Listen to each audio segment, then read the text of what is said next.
प्रिय विद्यार्थियों, मैं धर्मेंद्र कुमार, सहायक प्रोफेसर हिंदी विभाग, राम जयपाल महाविद्यालय छपरा। आज के इस व्याख्यान में मैं जयप्रकाश विश्वविद्यालय छपरा के हिंदी प्रतिष्ठा के प्रथम वर्ष के प्रथम पत्र आदिकाल के नामकरण और समय सीमा की चर्चा संक्षेप में करूँगा। आज के इस व्याख्यान में मैं यह बताने का प्रयास करूँगा कि आदिकाल के नामकरण में किन किन विद्वानों ने अपना प्रयास किया, महत्वपूर्ण योगदान दिया। आदिकाल के नामकरण की शुरुआत में सबसे पहले जो चर्चा मैं सबसे पहले करता हूँ, हिंदी साहित्य के प्रथम इतिहास लेखक गारसा दत्तासी ने, जिन्होंने अपनी पुस्तक की रचना की इस्तवार द ला एंदोई हिंदुस्तानी। इस पुस्तक में उन्होंने आदिकाल के नामकरण का कोई विशेष प्रयास नहीं किया। गारसा दत्तासी के बाद शिव सिंह सेंगर ने इतिहास की पुस्तक शिव सिंह सरोज लिखी। शिव सिंह सरोज ने भी आदिकाल के नामकरण और समय सीमा की दिशा में कोई विशेष प्रयास नहीं किया, कोई उल्लेखनीय प्रयास नहीं किया। इसके बाद हिंदी साहित्य के इतिहास लेखकों में जॉर्ज ग्रियर्सन का नाम आता है और जॉर्ज ग्रियर्सन ने आदिकाल में चारण कवियों की अधिकता के कारण इस काल को चारण काल कहा है और वे कहते हैं कि इस काल में चारण कवियों की अधिकता थी, इसलिए इस काल को चारण काल कहा जा सकता है। इस काल की समय सीमा भी उन्होंने 700 ईस्वी से 1300 ईस्वी तक निर्धारित की। ग्रियर्सन द्वारा यह जो नामकरण है यह स्वीकार्य नहीं कहा जा सकता है, इसलिए कि जॉर्ज ग्रियर्सन उस समय की किसी चारण रचना या चारण प्रवृत्ति की रचना का उल्लेख करने में समर्थ नहीं रहते हैं, वे असमर्थ रहते हैं। अनेक विद्वान इनके द्वारा आदिकाल की समय सीमा 700 ईस्वी तक ले जाना भी विवादास्पद मानते हैं, क्योंकि जो आदिकाल की समय सीमा जॉर्ज ग्रियर्सन 700 ईस्वी कहते हैं, ये अपभ्रंश का काल है। इसके बाद जॉर्ज ग्रियर्सन के बाद मिस्र बंधुओं ने आदिकाल के नामकरण का प्रयास किया। मिस्र बंधुओं ने आदिकाल को आरंभिक काल कहकर संबोधित किया। इसकी समय सीमा को उन्होंने दो भागों में विभक्त किया। पहला पूर्वारंभिक काल, जिसकी समय सीमा 700 विक्रम संवत से 1300 विक्रम संवत है, और पूर्वारंभिक काल और आदिकाल को उन्होंने दूसरे भाग में बांटा, उत्तरारंभिक काल, जिसकी समय सीमा उन्होंने 1300 विक्रम संवत से 1444 विक्रम संवत निर्धारित की। मिस्र बंधुओं द्वारा संबोधित प्रारंभिक काल एक सामान्य संज्ञा है, इसके पीछे किसी प्रवृत्ति का आधार नहीं है। उन्होंने अध्यायों के नामकरण में भाषा का आधार लिया, जैसे पूर्व प्रारंभिक हिंदी, चंद पूर्व की हिंदी, रासो काल, उत्तर आरंभिक हिंदी। इनमें से कोई भी नाम इस संपूर्ण कालखंड का प्रतिनिधित्व नहीं करता है। साहित्यिक नामकरण के पीछे मिस्र बंधुओं ने भाषा का आधार लिया, जो कि अधिक उचित नहीं है। इस नामकरण के पीछे उन्होंने जो आदिकाल को दो भागों में बांटा, पूर्वारंभिक काल और उत्तरारंभिक काल, इस नामकरण का कोई ठोस और प्रमाणिक आधार भी अपने इतिहास ग्रंथ में नहीं बताया। मिस्र बंधुओं के बाद आदिकाल के नामकरण के संबंध में हिंदी साहित्य के जिस मूर्धन्य और महत्वपूर्ण विद्वान का नाम लिया जा सकता है, वे आचार्य रामचंद्र शुक्ल हैं। आचार्य रामचंद्र शुक्ल ने हिंदी के प्रथम व्यवस्थित और प्रसिद्ध इतिहास, हिंदी साहित्य का इतिहास की रचना की। उन्होंने अपने इस इतिहास ग्रंथ में आदिकाल को वीर गाथा काल कहा और इसकी समय सीमा संवत 1050 से 1375 विक्रम संवत तक निर्धारित की। वीरगाथा काल कहने के पीछे वे तर्क देते हैं। उनके हिंदी साहित्य के इतिहास का मैं एक उदाहरण प्रस्तुत आपके सामने करने जा रहा हूँ। वे अपने इतिहास ग्रंथ में कहते हैं, इस नामकरण का आधार बताते हुए कहते हैं कि आदिकाल की इस दीर्घ परंपरा के बीच प्रथम 150 वर्ष के भीतर तो रचना की किसी प्रवृत्ति का निश्चय नहीं होता है। धर्म, नीति, श्रृंगार, वीर सब प्रकार की रचनाएं दोहों में मिलती है। इस अनिर्दिष्ट लोक प्रवृत्ति के उपरांत जब से मुसलमानों की चढ़ाइयों का आरंभ होता है, तब से हम हिंदी साहित्य की प्रवृत्ति एक विशेष रूप से बंधी हुई पाते हैं। राजाश्रित कवि अपने आश्रयदाता राजाओं के पराक्रम पूर्ण चरितों या गाथाओं का वर्णन करते थे। यह प्रबंध परंपरा रासों के नाम से पाई जाती है, जिसे लक्ष्य करके हमने वीर गाथा काल कहा है। यह जो उदाहरण मैंने आपके सामने अभी पढ़ा, ये आचार्य रामचंद्र शुक्ल के इतिहास ग्रंथ हिंदी साहित्य के इतिहास का है।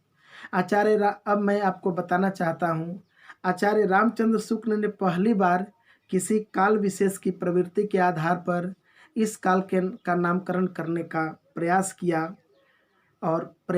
उन्होंने महत्वपूर्ण प्रयास किया। इस हेतु उन्होंने 12 पुस्तकों जैसे कीर्तिलता, कीर्ति पताका, पृथ्वीराज रासो, खुमान रासो, विद्यापति की पदावली, खुसरो की पहेलियाँ आदि को आधार बनाया। उनके इस नामकरण का सबसे अधिक विरोध या सबसे अधिक असहमत जो विद्वान हुए वे आचार्य हजारी प्रसाद द्विवेदी थे। आचार्य हजारी प्रसाद द्विवेदी ने आचार्य रामचंद्र शुक्ल के इस नामकरण का प्रबल विरोध किया और उन्होंने साहित्यिक प्रवृत्तियों के आधार पर हालांकि आचार्य हजारी प्रसाद द्विवेदी ने विरोध किया, लेकिन साहित्यिक प्रवृत्तियों के आधार पर नामकरण करने की परंपरा का जो प्रारंभ है वह आचार्य शुक्ल जी द्वारा ही होता है। आचार्य शुक्ल के आदिकाल के नामकरण के संबंध में जो उन्होंने वीर गाथा काल कहा है, इस काल को हालांकि बाद के इतिहासकारों ने स्वीकार नहीं किया, लेकिन पिछले इतिहासकारों की तुलना में जो उनसे पहले के इतिहासकार हुए उनकी तुलना में आचार्य रामचंद्र शुक्ल ने इस काल को वीर गाथा काल कहा। यह कुछ हद तक उचित कहा जा सकता है, हालांकि पूर्ण रूप से उचित नहीं है। इसके पीछे का कारण यह है कि उन्होंने जिन पुस्तकों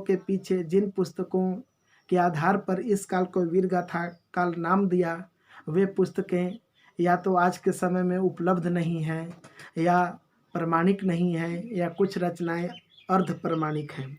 जैसे वे बीसल देव रासो की चर्चा करते हैं इस नामकरण के पीछे, और खुमान रासो की चर्चा करते हैं। खुमान रासो और बीसल देव रासो ये 16वीं शताब्दी की रचनाएं हैं। हमीर रासो जयचंद प्रकाश जय मयंक जस चंद्रिका नोटिस मात्र है, जबकि पृथ्वीराज रासो को हिंदी के कई विद्वान अर्ध प्रमाणिक रचना स्वीकार कर चुके हैं। परमाल रासो आज के समय में उपलब्ध ही नहीं है, और जो अमीर खुसरो की पहेलियां हैं और विद्यापति की पदावली हैं, ये वीर गाथाएँ रचना नहीं है। हालांकि आचार्य रामचंद्र शुक्ल का यह नामकरण सर्वथा उचित नहीं है, फिर भी उनके इस प्रयास को हम श्लाघनीय कह सकते हैं, उनके इस प्रयास को हम स्तुत्य कह सकते हैं। आचार्य रामचंद्र शुक्ल के बाद महापंडित राहुल सांकृत्यायन ने हिंदी साहित्य के आदि काल के नामकरण का प्रयास किया, महत्वपूर्ण प्रयास किया। महापंडित राहुल सांकृत्यायन आदि काल को सिद्ध सामंत काल कहते हैं और इसका समय वे 8वीं शताब्दी से 13 शताब्दी तक मानते हैं। महापंडित राहुल सांकृत्यायन का उदाहरण है, वे कहते हैं अपनी पुस्तक में, वे कहते हैं कि इस कालखंड के जीवन समाज पर सिद्धों का और राजनीति पर सामंतों का एकाधिकार था। योगीन कवियों ने अपनी रचनाओं में सामंतों का यशोगान ही प्रमुख रूप से किया है। ऐतिहासिक परिप्रेक्ष्यों में इस कालखंड की अंतः बाह्य परिस्थितियों का अध्ययन करने पर भी उपर्युक्त दोनों वर्गों का ही दबदबा प्रमुख पाते हैं। राहुल जी के इस नामकरण में किसी साहित्यिक प्रवृत्ति अथवा अभिरुचि का बिल्कुल अभाव है। उन्होंने आदिकाल की समग्र प्रवृत्तियों का समावेश अपने इस नामकरण में नहीं किया। सिद्ध सामंत काल में नाथ साहित्य और लौकिक साहित्य के प्रति उपेक्षा का भाव भी परिलक्षित होता है। महापंडित राहुल सांकृत्यायन ने उस युग के उस जो आदिकाल का युग था, आदिकाल की परिस्थितियां थी, उसका पूरी तरह अनुकूल नामकरण नहीं किया, और इस नामकरण में जो वे आदिकाल को सिद्ध सामंत काल कहते हैं, इसमें साहित्यिक प्रवृत्ति का समावेश नहीं है, क्योंकि सिद्ध और सामंत काल जब हम कहते हैं तो इसमें नाथ साहित्य, लौकिक साहित्य आदि प्रकार के साहित्य की उपेक्षा हो जाती है, और यह नाम पूरी तरह से उचित प्रतीत नहीं होता है।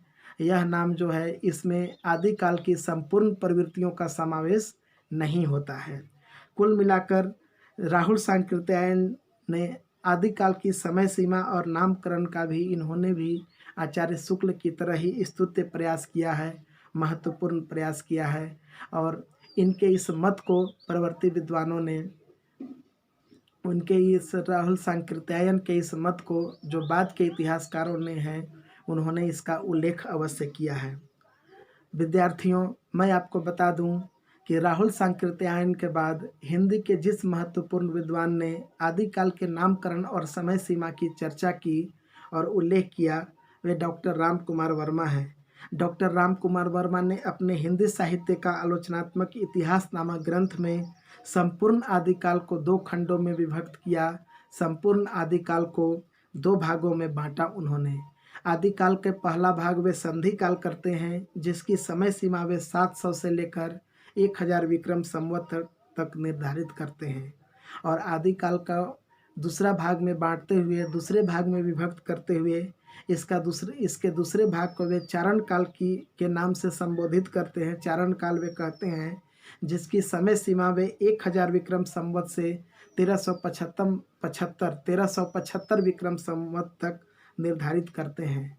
डॉक्टर राम कुमार वर्मा अपने इस नामकरण और समय सीमा के निर्धारण के पीछे वे तर्क देते हैं कि आदिकाल जो है वो भाषा की दृष्टि से संधि और काव्य रचना की दृष्टि से चारण कवियों का युग है, ऐसा राम कुमार वर्मा कहते हैं। लेकिन बाद के इतिहासकारों ने राम कुमार वर्मा के इस मत को अधिक महत्व नहीं दिया। डॉक्टर राम कुमार वर्मा के बाद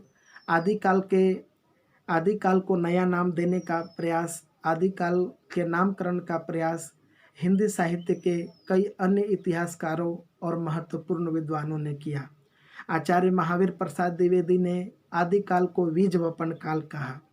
द्विवेदी जी ऐसा कहने के पीछे यह स्वीकार करते हैं, यह मानते हैं कि यह जो आदिकाल का समय था, यह हिंदी भाषा के अंकुरण का समय है, यह बीज का समय है। लेकिन आचार्य महावीर प्रसाद द्विवेदी का यह नामकरण अधिक उपयुक्त नहीं है, क्योंकि इस काल में अपभ्रंश साहित्य का पूरा विकास हो चुका था और आदिकाल में ही हमें विद्यापति की पदावली और अमीर खुसरो की पहेलियाँ, अमीर खुसरो की जो रचनाएं उपलब्ध होती हैं, इसमें प्रौढ़ता दिखाई देती है। विद्यापति की पदावली में प्रौढ़ता हम देख सकते हैं। तो इस महावीर प्रसाद द्विवेदी के इस मत को बीजवपन काल कहना, वे जो कहते हैं, वे जो स्वीकार करते हैं, वह जो आदिकाल को बीजवपन काल कहते हैं, ये अधिक उचित नहीं कहा जा सकता है। आचार्य महावीर प्रसाद द्विवेदी के बाद डॉक्टर धीरेन्द्र वर्मा और चंद्रधर शर्मा गुलेरी ने आदिकाल में अपभ्रंश साहित्य और अपभ्रंश कवियों की प्रमुखता को ध्यान में रखते हुए और अपभ्रंश कवियों को महत्व देते हुए इन दोनों विद्वानों मतलब डॉक्टर धीरेन्द्र वर्मा और चंद्रधर शर्मा गुलेरी ने आदिकाल को अपभ्रंश काल कहा है। इसके बाद आचार्य विश्वनाथ प्रसाद मिश्र ने आदिकाल के नामकरण के संबंध में आचार्य रामचंद्र शुक्ल का ही अनुसरण करते हुए इस काल को वीर गाथा की संज्ञा दी है। विद्यार्थियों, अब हम हिंदी साहित्य के ऐसे मूर्धन्य विद्वान की चर्चा करने जा रहे हैं जिनके मत को, जिनके नामकरण को हिंदी के अधिकांश विद्वान और परवर्ती साहित्यकार स्वीकार करते हैं। जी हाँ, मैं बात कर रहा हूँ आचार्य हजारी प्रसाद द्विवेदी की। आदिकाल के नामकरण और सीमा निर्धारण के संबंध में हिंदी के इस महान विद्वान आचार्य हजारी प्रसाद द्विवेदी के मत को अधिकांश इतिहासकारों और बाद के विद्वानों ने एक मत से स्वीकार किया है। और इन्होंने, आचार्य हजारी प्रसाद द्विवेदी ने अनेक शोधों और निष्कर्षों के आधार पर हिंदी के प्रारंभिक काल को आदिकाल कहना ही उचित समझा। आदिकाल कहना ही, वे हिंदी साहित्य के प्रारंभिक काल को आदिकाल कहते हैं। ऐसा कहने के पीछे वे तर्क देते हैं कि आदिकाल में जो प्रवृत्तियां विद्यमान थी, वे प्रारंभ से ही चल रही थी, इसका धीरे धीरे विकास हो रहा था। द्विवेदी जी ने आदिकाल की समय सीमा को 1000 ईस्वी से लेकर 1400 ईस्वी तक स्वीकार किया गया है। आचार्य हजारी प्रसाद द्विवेदी द्वारा आदिकाल जो नाम दिया गया है, यह नाम आदिकाल के प्रारंभ का सूचक न होकर परंपरा के विकास का सूचक है। आचार्य हजारी प्रसाद द्विवेदी यह मानते हैं कि हिंदी साहित्य का यह जो प्रारंभिक काल था, यह जो आदिकाल था, इसमें हिंदी साहित्य की प्रारंभिक प्रवृत्तियाँ हिंदी विकसित हो रही थी। इस नाम में जब हम हिंदी साहित्य को आदिकाल कहते हैं या आचार्य हजारी प्रसाद द्विवेदी के मत को स्वीकार करते हैं, तो इस आदिकाल नामकरण में ही, इस आदिकाल नाम कहने में ही 7वीं 8वीं शताब्दी के बौद्ध, सिद्ध, नाथ योगियों और वीर गाथा के जितने काव्य हैं और अब्दुल रहमान, विद्यापति, अमीर खुसरो आदि महत्वपूर्ण कवियों की जो रचनाएं हैं, इन सब को एक सूत्र में समेटा जा सकता है। आदिकाल कहने के बाद आदिकाल की समस्त प्रवृत्तियां इसमें समाहित हो जाती हैं, आदिकाल की समस्त प्रवृत्तियां शामिल हो जाती हैं। आदिकाल नाम में हिंदी के विभिन्न काव्य रूपों एवं भाषा के अंकुरित होने का भाव भी समाविष्ट है। इस प्रकार विद्यार्थियों, हम कह सकते हैं कि हिंदी साहित्य के नामकरण के संबंध में आचार्य हजारी प्रसाद द्विवेदी जो कहते हैं कि इसका नाम आदिकाल होना चाहिए, ये उचित प्रतीत होता है। और ऐसा कहने के पीछे आदिकाल की समस्त जो उस समय जो आदिकाल की प्रवृत्तियां विकसित हो रही थी, उनका समावेश हो जाता है। इस प्रकार हम कह सकते हैं कि आदिकाल के नामकरण के संबंध में आचार्य हजारी प्रसाद द्विवेदी का मत सर्वाधिक समीचीन, सर्वाधिक उपयुक्त स्वीकार किया गया है। और इस काल की समय सीमा का निर्धारण 1000 ईस्वी से 14 ईस्वी तक जो आचार्य हजारी प्रसाद द्विवेदी इसकी समीक्षा करते हुए इसकी जो समय सीमा निर्धारित करते हैं, यह भी सर्वथा उपयुक्त है।